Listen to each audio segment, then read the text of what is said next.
I have failed at Amazon FBA. Let's talk about it.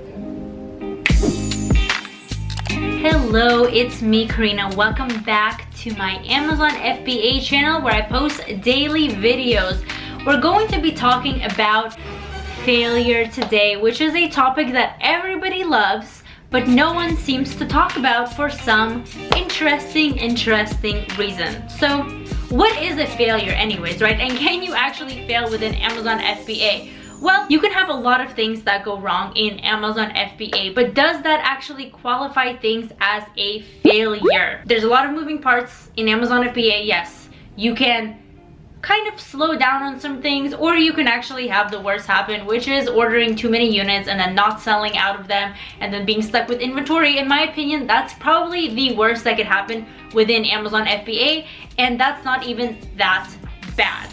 Besides having your account get shut down if you are doing something that is against terms of service, which is actually probably worse, but those are not the ways we're doing it. That's not the way I teach things in my Amazon FBA course. That's actually not even the way I run my business. I do everything white hat and it works out, and you can do everything white hat too. So we're just going to discard the number one failure that could happen, which is getting your account banned and suspended, and focus on the lesser things that could potentially happen, whether they could happen and if they happen to me. So yes, I have had failed products on Amazon FBA, and I'm going to be the first person to tell you that.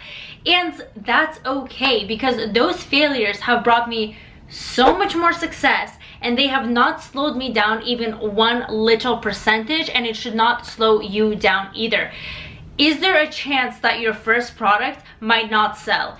Yes. What about your second product? Yes. And your third product? Yes. However, every time you have a mishap like that, you are analyzing what you are doing wrong and how you can improve. And if you have an unsuccessful streak, then honey, you need to change your strategy, whatever you are doing. So in my Amazon FBA course, I teach people how to do things low risk with a small MOQ that you can still rank to find markets that are low competition but high enough demand, so you can actually profit and not break the bank when you are investing.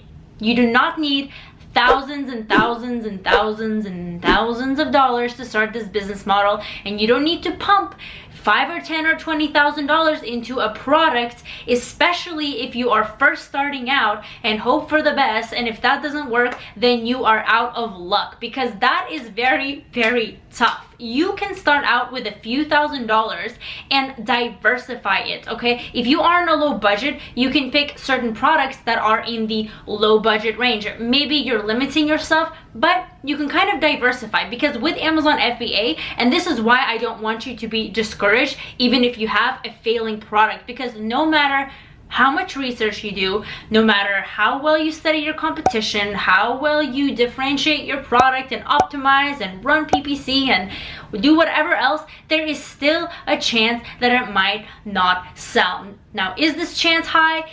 Not very high, especially if you are doing things the right way, if you're getting your knowledge from the right place, if you are actually putting in effort and just doing the best you can to add value, you're still probably gonna sell. But with Amazon, you never know until you actually get your product out there, until you get it in front of customers. You can study your market so well, but you don't actually know what's in your customers' brains. And the only way to know that is to actually get your product out there. You can compare competitors and just do the best to replicate what's working, plus try to offer as much value as you can, and that really boost your success up a very high amount. But you're never gonna know, again, I'm reiterating this, until you start selling. That's why I really stress like focusing on launching more products with smaller MOQ, which is the minimum order quantity, which means smaller amount of units, and ranking it organically, as opposed to like breaking terms of service and manipulating BSR data, which is the bestseller rank, which basically, like, if it's a good BSR, then your product goes to the top page. That's against Amazon's TOS to do that by giveaways and all that stuff. Anyways, you know, that's just kind of gray hat, black hat. still a lot of people do it, but there's a lot of issues, and I made a video on that, why there are better ways to launch your product and get it to the top. But the thing is, if you're not organically selling and people aren't interested in your product, then that's probably something is wrong, and you want to modify that. You don't want to be ordering 500, 1,000 units, pumping all this money in with uncertainty if it's actually going to work before you even tested anything out, especially if you're first starting out. And not sadly, actually, that's exactly what I did. I thought I was a pro. I thought I found a good market. I thought I was gonna make 30K on this one product, and I ordered a high minimum order quantity, and I put a big chunk of money into those units. And you know, I honestly thought that I differentiated enough. I thought I was gonna get to the first page. I never even made it to the first page, and it was just a terrible market. When I got anywhere close to success, there was all these nasty, like, people leaving fake negative reviews and just putting all these complaints against me. It was just a very nasty market, and I did not know that that was a thing. I didn't know about the dangers of an oversaturated market, about all of these dangers, actually, when looking for a product within a market, which again, I explain step by step, so nothing is missed in my Amazon FBA course, because I build on my failures. I actually launched 2 products simultaneously, and then one ended up doing very well, and I did not expect it to do well. I actually, you know, just exceeded my expectations on what that product was gonna do, while the first one, I was betting all my money on it. I thought this is gonna be it, this is gonna be great, and then it turned out that I was in the negative no matter what I did. And is that the last time that happened? No, I did the same thing literally a year later, and this is coming from a person that has launched already so many products and have seen returns and, you know, just has good sales, and then I see that I have failed another product. Okay, there is sometimes you could sell well and then it stops selling. Sometimes the market changes, right? And that's what happened to one of them. It started selling really well. I tested it, and then I ordered a bunch, and by the time that happened, the market completely changed and completely became oversaturated, and then again, I'm stuck with this inventory. There are cases where you think it's going to do so well and you launch a product, and then it does half of what you thought, or even 25% of what you thought you were going to get back from it. Maybe you're breaking even, maybe you're making a slight profit. There are just so many scenarios. But what I want you to be aware of is that there are products where you even think it's going to do like relatively okay, but then you launch it and it actually does really well and exceeds all your expectations, and that's possible too. So within Amazon FBA, there are just so many different levels of what can actually happen that you cannot base your like mentality around it, or whether it works or not, based on one attempt or even 2 or even 3 attempts, because it's possible that you just didn't have the right information, or you just didn't know what you were doing at that particular time, or the markets change, competition comes in.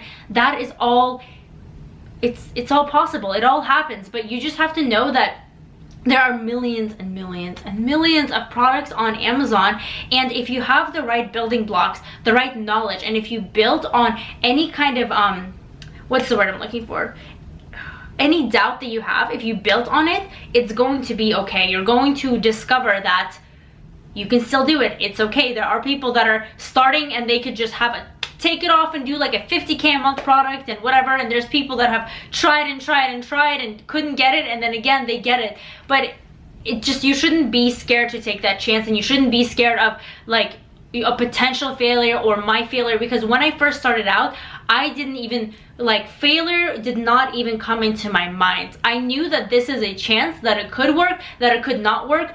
I don't know, but the only way I'm going to know is if I actually launch a product and try. I'm not going to know by literally doing countless of hours, which you have to, of product research, and just like then having this huge list and then wondering, well, let me just look at this product again, and actually over analyzing it, and I don't think it's gonna work. I'm just gonna move on to the next one, and then do that for months and months and months, and then 6 months, and then 10 months. That's crazy. I can guarantee you that if you are doing hours and hours of product research, and if you can look at an extension, whatever you have, Viral Launch, Jungle Scout, Helium 10, and if you can look at the numbers and you know what you are looking for, and if you can look at those numbers, and within, like, it takes me maybe 5 to 10 seconds to know if I should take like a certain market to the next level, right? You look at the drop down of all the numbers, like the revenue, the reviews, the price, and then you know if this market is stable enough and if it's something you even want to potentially work with, and then you move on to the next step. So if you can do that within like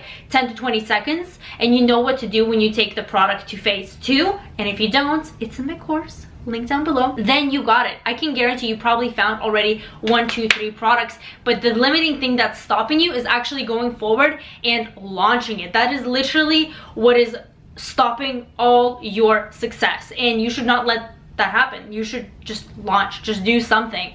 Even if you fail, at least you have that confidence. It's not that bad. That money is going to come back to you. If it's not in Amazon FBA, it's gonna come back to you at one point in your life, and you should just cross out all of this nonsense. But anyways, thank you for watching. All links are down below, and I will see you in my next video.